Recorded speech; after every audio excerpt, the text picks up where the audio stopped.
मेरा रुझान उसमें मेडिकल पॉइंट ऑफ व्यू से था कि हम उसमें कोई तिब्ब नबवी से कोई ऐसी चीज़ लेकर आएँ, उस पर काम करें कि जिसका कोई फ़ायदा लोगों को पहुंच सके और लोग जो आजकल बहुत ज़्यादा बीमारियों में मुब्तला हैं और बहुत ज़्यादा परेशान हैं उनको उसके ज़रिए से फ़ायदा पहुंचाया जा सके। मैं लिटरेचर सर्च कर रहा था तो मुझे हिजामा एक ऐसा टॉपिक नज़र आया कि जिस पर काम बहुत कम हुआ था और दुनिया भर में 2008-9 की बात है, उस वक्त उस पर तकरीबन 8 से 10 टोटल पेपर्स पब्लिश थे जो इंटरनेशनल पेपर्स थे और उसमें से कोई भी पाकिस्तान का नहीं था, बल्कि ये ज़्यादातर चाइना से थे या ईरान से थे, जर्मनी से थे।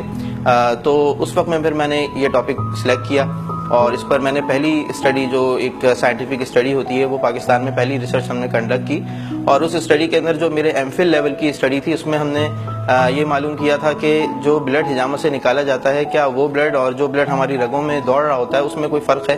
तो हमें उसके एनालिसिस से ये पता चला था कि इसमें बहुत ज़्यादा फ़र्क है और ये हाईली सिग्निफिकेंट डिफरेंस था जो कि हमने उसमें देखा। जब मैंने पीएचडी के अंदर एडमिशन लिया एमफिल के बाद, तो फिर मैंने सोचा कि इसके ऊपर मज़ीद तहकीक की जाए और इसका मुख्तलिफ बीमारियों के अंदर इसका रोल देखा जाए कि हिजामा कितना इफेक्टिव है।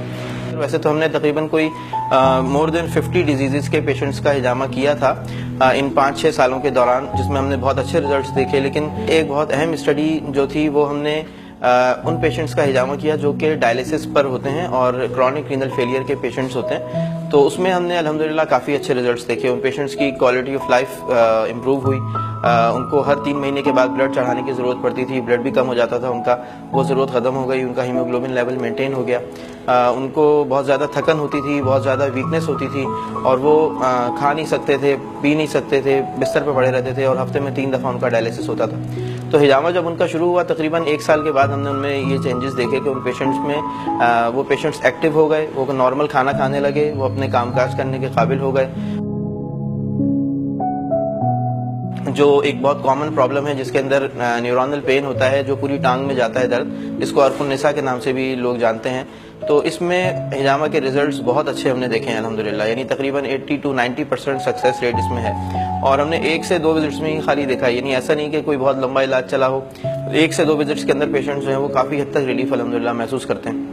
हिजामा का एक बहुत अहम मजहबी पहलू ये कि ये सुन्नत है, यानी आप सल्लल्लाहु अलैहि वसल्लम ने ये इलाज खुद भी करवाया, इसीलिए मैंने कहा था कि ये तिब्ब नबवी में शामिल है। इसमें शिफा रखी गई है, इसलिए भी करवा सकते हैं और हिजामा का कोई साइड इफेक्ट नहीं है, इसलिए भी करवा सकते हैं। हिजामा बाकी इलाजों में बेहतरीन इलाज है, ये भी एक हदीस है। हिजामा का इफेक्ट डायबिटीज़ के ऊपर ये है कि डायबिटीज़ कंट्रोल हो जाती है और अगर वो मेडिसिन से कंट्रोल नहीं हो रही तो हिजामा के बाद वो विद मेडिसिन कंट्रोल हो जाती है, यानी बॉडी जो है वो मेडिसिन को रेस्पॉन्ड करना शुरू हो जाती है। हमने ये देखा कि हिजामा से वो पेशेंट जो टैबलेट्स पर थे तो उनकी डोज कम हो गई, उनको कम डोज जो है वो इफेक्टिव होना शुरू हो गई। और इसके अलावा जो बाकी मोस्ट कॉमन प्रॉब्लम्स है जिसके लिए हिजामा बहुत इफेक्टिव है वो पेन प्रॉब्लम्स हैं। पेन जिस किस्म का भी हो, चाहे वो माइग्रेन हो, शियाटिका हो, सर्वाइकल पेन हो, ट्राइजेमाइनल न्यूरैल्जिया हो, नेक पेन हो, बैक पेन हो, नी पेन हो, आर्थराइटिस का पेन हो। एक और इंटरेस्टिंग फैक्टर ये भी है कि हिजामा न सिर्फ जिस्मानी बीमारियों का इलाज है बल्कि रूहानी बीमारियों का इलाज भी है। यानी हिजामा के ज़रिए से लोग, हमने देखा है, हमारे पास आए हैं ऐसे पेशेंट बहुत सारे जिनको कोई रूहानी प्रॉब्लम थी और उन्होंने हिजामा अपनी किसी जिस्मानी प्रॉब्लम की वजह से करवाया, लेकिन उनकी वो रूहानी प्रॉब्लम भी सॉल्व हो गई।